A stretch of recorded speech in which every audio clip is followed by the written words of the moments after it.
Nos contemporains ont-ils bien clair à l'esprit ce que leur demande le premier commandement de Dieu: tu adoreras le Seigneur ton Dieu et n'adoreras que lui seul? Je me suis posé la question, combien de catholiques ont-ils explicite dans leur esprit ce que c'est qu'adorer Dieu? Or, quelque chose a suscité beaucoup de commentaires de votre part, et c'est ce que je voulais survoler aujourd'hui. Et vous verrez que cela nous permet justement de toucher le noyau de la question de l'adoration. Adorer Dieu n'est pas une question théorique, mais bel et bien pratique. Chers amis fidèles du Padre Pio, mon nom est Jean Goyard et vous assistez au programme Grâce au Padre Pio, où nous allons lire les commentaires, vos commentaires, susceptibles d'intéresser le plus grand nombre d'auditeurs.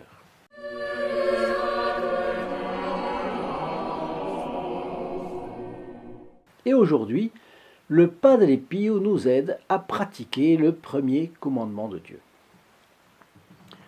Vous le savez, notre objectif commun est d'amener la présence consolatrice du Padre Pio dans les foyers, sachant aussi que sa mission était d'arracher les âmes aux griffes du diable. Nous diffusons donc gratuitement certains documents, comme les photos du Padre Pio, le chapelet avec une médaille du Padre Pio, comme le livre de prière du Padre Pio ou son livre de confession.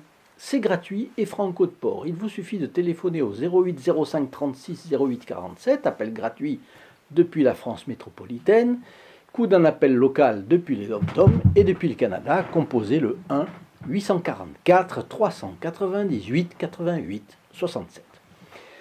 Mais je fais un appel tout à fait spécial pour vous abonner. C'est aujourd'hui la seule façon que vous avez de ne perdre aucune des merveilles, aucun des fioretti du Padre Pio que nous commentons ici régulièrement.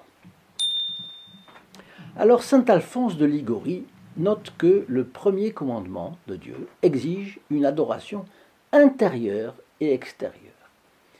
C'est ce qu'avait en vue notre Seigneur Jésus-Christ lorsqu'il a dit à Satan: « Il est écrit, tu adoreras le Seigneur ton Dieu et tu ne serviras que lui seul. » C'est l'évangile de saint Matthieu au chapitre 4, verset 10. Alors nous nous sentons portés à témoigner une estime particulière, c'est-à-dire à rendre honneur à des personnes qui nous sont supérieures, à un titre ou à un autre, les souverains, les vieillards, les savants. Plus un homme nous semble supérieur à nous, plus un homme nous semble élevé par rapport à nous, eh bien, plus grand aussi sera le respect que nous aurons pour lui. Dieu étant infiniment élevé au-dessus de nous, au-dessus de tout, nous lui devons le plus grand respect et le plus grand honneur possible. Ce respect, par excellence, s'appelle l'adoration. Alors on considère son infinie perfection, son éternité, sa sagesse, sa bonté, ses soins paternels pour nous. C'est donc reconnaître intérieurement et extérieurement qu'il est notre souverain Seigneur. L'adoration commence par l'adoration intérieure. Celui qui adore Dieu en vérité est appelé pieux. Selon saint Bernard, le culte de Dieu consiste dans ces trois vertus: la foi, l'espérance et la charité. Par la foi, nous admettons toutes les vérités révélées par Dieu, donc nous le reconnaissons comme la vérité souveraine. Par l'espérance, nous attendons tous les biens de Dieu tout-puissant et souverainement bon. Par la charité, nous le reconnaissons comme le but suprême de notre amour. Le culte extérieur, quant à lui, n'est pas autre chose que l'expression de la foi, de l'espérance et de la charité. Et nous le faisons en allant à la messe, nous le faisons par les signes de croix, les génuflexions, le sacrifice, en portant une médaille qui se voit bien pour les femmes. Mais le culte extérieur ne suffit pas. Il faut qu'il soit l'expression du culte intérieur. Sinon, ce serait de l'hypocrisie. Vous savez qu'on dit qu'il n'y a pas plus ennemi de la vraie piété que de la fausse. Il n'y a pas de plus ennemi, il n'y a pas de plus grand ennemi de la vraie piété que la fausse. La fausse piété est la singerie de la vraie.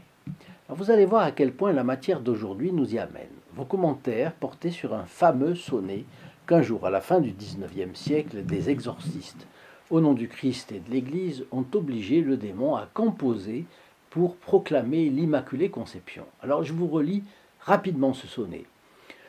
Je suis la vraie mère d'un Dieu qui est fils, et je suis fille de lui, bien que sa mère.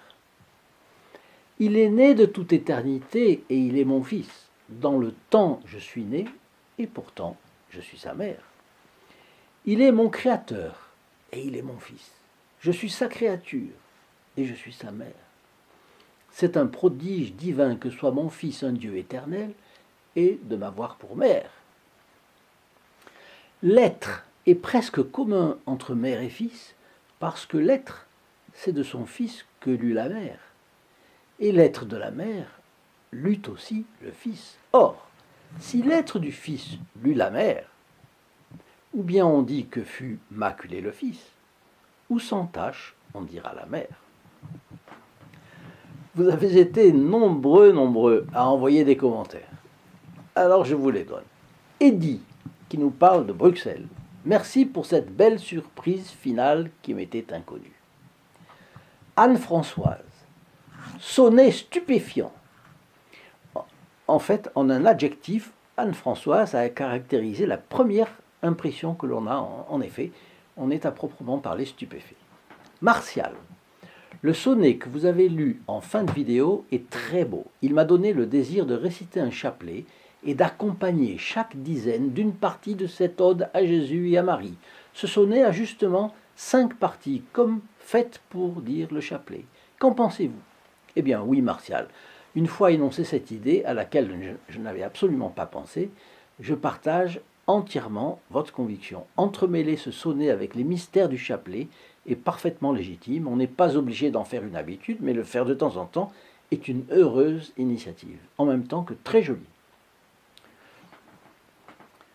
Ami Rose, merci d'avoir partagé cette histoire incroyable de notre Sainte Mère. Encore une preuve de ce grand mystère et de l'amour infini de notre Seigneur. Mon idée, c'est qu'effectivement, cette poésie nous fait avancer un peu plus dans le mystère de l'Immaculée Conception. Lire tranquillement ce poème explique mieux ce qu'est ce mystère et cette vérité. Cela nous ouvre l'esprit sur d'autres aspects, tout aussi vrais. Au fond, ce sont des dédoublements de la vérité qui font penser à ce que nous verrons au ciel. Des théologiens traditionnels, classiques, ont expliqué qu'au ciel, nous découvrirons Dieu de plus en plus, et on a l'éternité pour ça, et on comprend que le ciel ne sera pas un état figé, une contemplation d'un vieillard à barbe blanche sur un nuage rose, ce serait le plus affreux possible. On découvrira de plus en plus des réalités merveilleuses et il n'y aura pas de fin à ça. Alors ces théologiens ont utilisé une métaphore qui vaut ce qu'elle vaut, mais c'est intéressant. Ce sera comme des voilages tendus les uns après les autres, qui seront ôtés successivement, et les âmes avec le corps. Après la résurrection des corps, l'âme sera avec le corps, réunie au corps. Eh bien, les âmes verront Dieu de mieux en mieux et de plus en plus clairement. Alors, avant de connaître ce sonnet, nous avions une idée de l'Immaculée Conception, mais à présent, notre idée est bien plus complète. Et je trouve que ce sonnet est un exemple de ce qu'on pourra voir dans le ciel, encore meilleur que cette métaphore des divers voilages les uns derrière les autres. Bon. Pierre-Antoine. Il est intéressant de constater que le diable, fidèle à lui-même, ne prononce ni le nom de Jésus ni le nom de Marie. Eh bien, c'est tout à fait exact, même dans un exorcisme. Le Padre Pio s'est trouvé, vous le savez, dans de difficiles situations. Alors un jour, un homme très distingué, très élégant, est venu se confesser à lui. Et à chaque péché, cependant, l'homme trouvait une habile justification fondée sur des textes bibliques et des raisonnements théologiques très très bien faits. Et le Padre Pio se demandait d'où venait cet homme, de quel pays, mais de quelle contrée. Il a eu une idée à un moment donné. Il lui a dit que dans son cas, il ne voyait qu'une solution pour sortir de sa situation. C'était de prononcer à sa suite, à la suite du Padre Pio qui parlait, Jésus, Marie. L'homme a instantanément disparu en fumée, laissant une forte odeur de soufre. Vous voyez, le nom de Jésus et de Marie, il ne il ne les supporte pas. Martine nous dit, à méditer encore une fois, car ce sonnet est à approfondir. Eh bien oui, Martine, je suis tout à fait d'accord, je souscris, votre commentaire est sérieux. Ces phrases sont à approfondir. Il vaut la peine de s'arrêter sur chacune pour bien comprendre l'articulation du raisonnement. Et on découvrira une vérité plus riche et plus merveilleuse encore. Simone, un sonnet extraordinaire, obligatoirement inspiré par Marie et Dieu lui-même. Quelle pénitence ce fut pour le menteur d'être obligé de glorifier la Sainte Vierge qu'il déteste et hait du fond de son abîme. Comment ne pas être d'accord avec Simone? C'est trop beau pour être simplement humain, c'est trop beau pour être simplement angélique, et beaucoup trop beau pour se trouver dans la gorge du diable. Il fallait que ce fût inspiré par Marie elle-même et commandé par Dieu, ça c'est sûr et certain. Adrienne de la Martinique. Vous voyez, Adrienne nous dit d'où elle est, c'est intéressant. Je ne savais pas que le père du mensonge pouvait dire une vérité si extraordinaire sur la bienheureuse Vierge Marie. Il ne l'aurait jamais fait si cela ne lui avait pas été ordonné par Dieu. Oui, exactement, exactement. Alors, le plus humiliant pour lui, cependant, c'est moi qui le rajoute, c'est que ce sont des hommes, par les pouvoirs de l'Église, qui le lui ont ordonné. C'est encore plus humiliant que si ça avait été Dieu simplement qui lui avait donné l'ordre. Dieu a donné ce pouvoir à l'Église qui a donné le pouvoir à ces hommes et ces hommes qui le commandent. Vous savez certainement pourquoi un exorcisme est efficace, n'est-ce pas? C'est parce que Jésus a donné à l'Église le pouvoir des clés, résultant de l'affirmation de Jésus à Pierre « Je te donnerai les clés du royaume des cieux, tout ce que tu lieras sur la terre sera lié dans les cieux, tout ce que tu délieras sur la terre sera délié dans les cieux. » Et c'est pourquoi il est indispensable que l'exorciste soit officiel, officiellement désigné, spécialement désigné à cet effet par l'ordinaire du lieu, c'est-à-dire l'évêque du diocèse. En effet, l'Église n'est pas une société vaporeuse ou pneumatique, comme l'ont dit certains maniaques du progressisme. Vous verrez que pneumatique, ça ne veut pas dire un pneu de voiture. La pneumatique, ça existe, ce mot-là existe depuis bien longtemps avant qu'on fasse la voiture, qu'on ait fait la voiture. C'était l'idée d'une chose, dans le pneu il y a de l'air, n'est-ce pas? C'est l'idée de... donc l'Église, c'est pas ça. L'Église, elle a été fondée par notre Seigneur Jésus-Christ comme une société juridiquement structurée, une hiérarchie. On ne suit pas les chefs de l'Église parce qu'ils sont saints.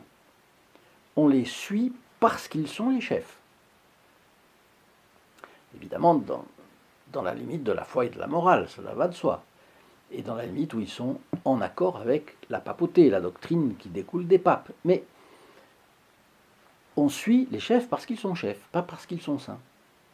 Il y a des gens qui voudraient dire qu'aujourd'hui, allons, j'ai un charisme et je dirige, je suis saint. Non, ça n'existe pas dans l'Église catholique. Alors, les pouvoirs découlent du pape, auquel ils ont été donnés. Du pape, ils découlent sur les évêques, et ainsi de suite. Donc, lorsque l'exorciste commande, il ne le fait pas en son nom propre, comme le ferait n'importe quel charlatan. Il commande au nom de l'Église, et c'est ce qui confère l'efficacité à son commandement. Alors quelqu'un dira, mais si les papes avaient jugé les exorcismes superflus pendant un temps, 100 ans, 200 ans, et décidé par exemple qu'il n'y ait plus d'exorcistes, eh bien il n'y aurait plus eu d'exorcistes pendant ce temps-là. Le démon n'aurait plus eu cet obstacle nulle part. Mais comme l'Église est éternelle, et disons jusqu'à la fin du monde, est éternelle, puisque l'Église est glorieuse, bien sûr. L'Église est éternelle, donc il n'y a pas de difficulté. Pendant un temps, les hommes auraient subi, ça c'est vrai. Thierry, voici dans un sonnet par la bouche du malin une splendide démonstration de la toute-puissance de Dieu dans son infini amour de l'homme. l'Immaculée Conception, pour que Dieu nous rejoigne dans notre humanité pauvre, faible, misérable, mais tellement aimée de son Créateur. Thierry continue, c'est un sonnet tellement vrai, tellement beau, dans une bouche hideuse et forcée de le proclamer. L'amour vaincra. Je souscris entièrement. C'est une preuve supplémentaire de l'amour de Dieu, de sa toute-puissance aussi, et c'est aussi une des explications de l'incarnation du Verbe. Oui, Dieu qui est l'amour vaincra. Dieu qui est l'amour vaincra, c'est sûr. Blanche, en réalité, pardon, c'est pas Blanche, c'est Blanche de Castille, c'est son pseudonyme. Joli nom. Quel magnifique sonnet, si cohérent et si profond. Cela confirme que les athées n'ont aucune raison de l'être. Ils ne le sont que par une désorientation diabolique et parce qu'ils le veulent bien. Ce commentaire est pertinent parce qu'il ne suffit pas d'être touché par la belle forme d'un raisonnement. Il faut que la doctrine catholique s'y trouve dans toute sa pureté et que la logique y soit aussi. Or, ce sonnet est magnifique de cohérence et de profondeur. Et synthétique avec ça. Mara Brunel de Fribourg, en Suisse. Ce sonnet vibre de la plus subtile vérité. J'aime aussi beaucoup ce commentaire de Mara Brunel. Pourquoi ? Parce qu'elle a d'abord vérifié la pureté de la doctrine. On en parlait il y a un instant. C'est naturel pour un vrai catholique. Et elle a aussi vu à quel point le raisonnement était subtil, précis, frappant. En un mot, véridique. Et c'est d'ailleurs le cas du prochain commentaire, celui d'Agnès. Agnès nous dit « Je ne savais pas que le diable fût poète, le mal absolu au service de la vérité. » En plus, le sonnet est beau, profondément théologique. En y réfléchissant, ça ne m'étonne pas, car Dieu est infiniment plus fort que Satan et il peut l'obliger à dire la vérité pour notre bien. Oui, c'est vraiment une humiliation pour Satan de devoir rendre cet hommage magnifique à la bienheureuse Vierge Marie. L'ami du Padre Pio, qui était le père Amorth, a bien raconté cela dans ses mémoires. Et vous voyez, en nous racontant ces histoires qui sont autour du Padre Pio, parce que le père Amorth était très lié au Padre Pio, eh bien, il nous a rendu un fier service. Ce sonnet représente une aide de premier ordre pour admirer le plan de Dieu sur Notre-Dame. Et de quel commandement relève l'admiration ? De quel commandement de Dieu relève l'admiration ? Eh bien, du premier, évidemment. Admirer tout ce qui nous est supérieur, à un titre ou à un autre, c'est adorer Dieu à travers les reflets de sa perfection dans la création. Nous avons là un commentaire maintenant qui est un petit peu différent. Nico, c'est son nom, se place dans une autre perspective. Voilà ce qu'il nous écrit. D'ailleurs, au XVIe siècle, le padre Matteo da Agnone, moine et exorciste, avait déjà évoqué la doctrine de l'Immaculée Conception. Le padre Pio connaissait-il l'histoire du moine Matteo d'Agnone ? Alors, le padre Matteo d'Agnone, 1563-1616, était comme le padre Pio capucin, donc une branche des franciscains, qui ont eu très tôt et qui ont soutenu l'Immaculée Conception de Marie. Le franciscain Jean Duns, au XIIIe siècle, est l'auteur de la maxime suivante « Potuit, dequit, fecit ». Dieu pouvait préserver sa mère du péché de la race humaine, il convenait qu'il le fît, donc il l'a fait. Ce que saint Louis Grignon de Montfort traduisait ainsi « Je m'étonne qu'on en raisonne.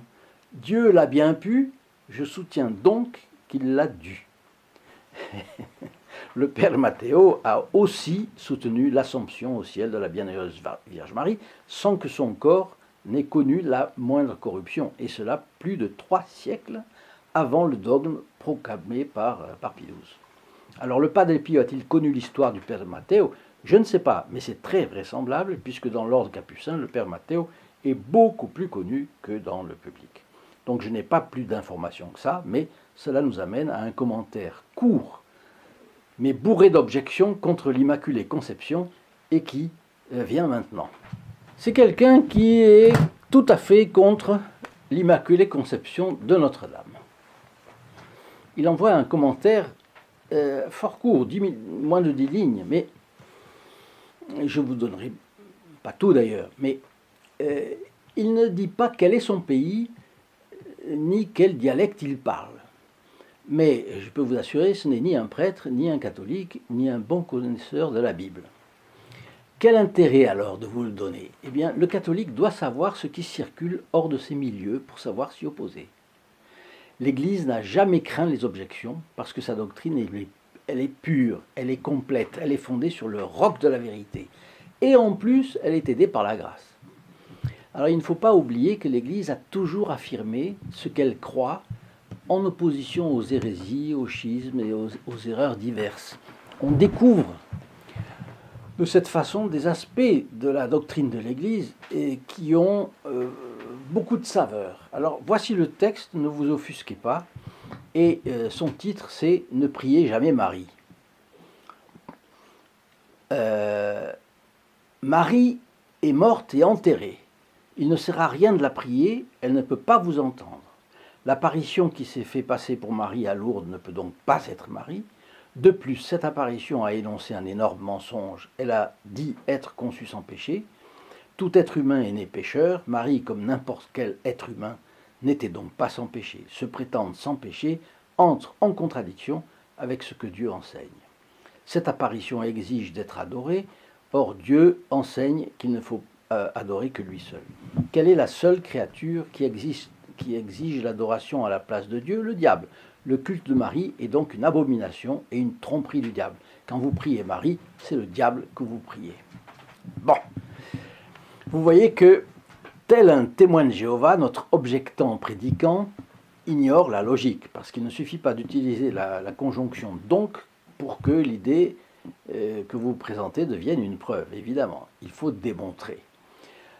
Marie est bien passée par la mort, comme Jésus, oui, mais enterrée justement pas.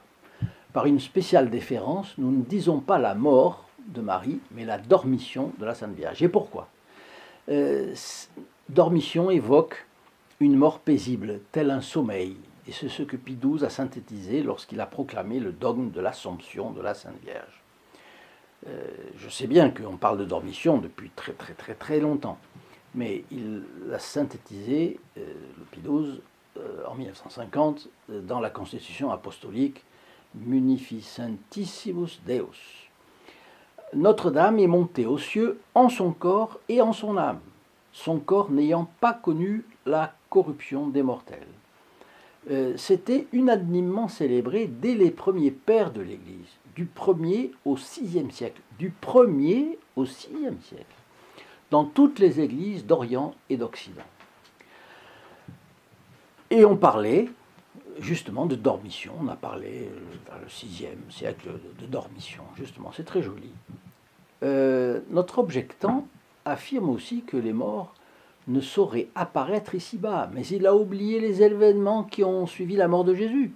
Rappelez-vous, la terre trembla, les rochers se fendirent, les sépulcres s'ouvrirent, et plusieurs saints dont les corps y étaient couchés ressuscitèrent.